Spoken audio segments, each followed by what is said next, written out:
and she is academic director at New York University, Paris.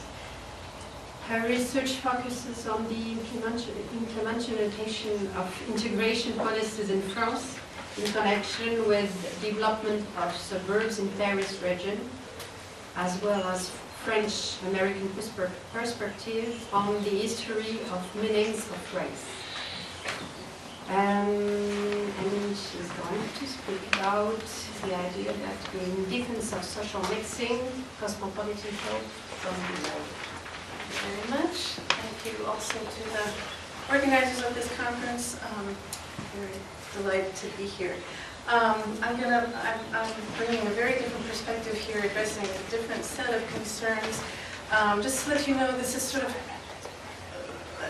a paper around reflections I've been having for quite some time. I'm not going to be addressing a current ongoing research project. This is sort of the hope for a project to come, if you will.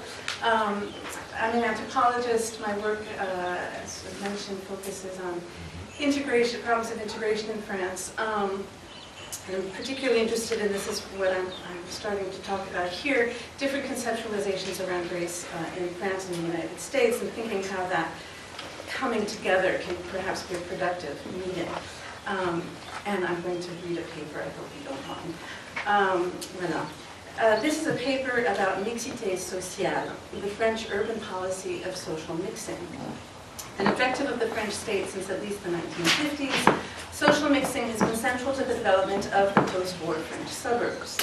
Social mixing is to ensure that people of poor and modest means live not in isolated ghettos, but in neighborhoods complete with services that a more solid middle-class tax base can provide.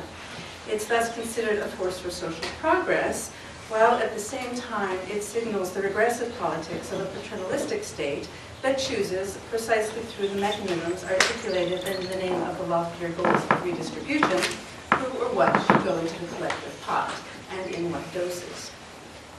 It's been formulated both as a guiding principle as well as an explanation for the various ills with which the French suburbs are now inflicted. They are not mixed enough. A policy that touches indirectly on the status of the minority and/or immigrant populations that disproportionately make up the banlieue, the notion of mixité sociale comprises many of the tensions and contradictions at the heart of the French integration project, the process by which immigrants are to gain access to the resources and opportunities of the Republic and with time be made French.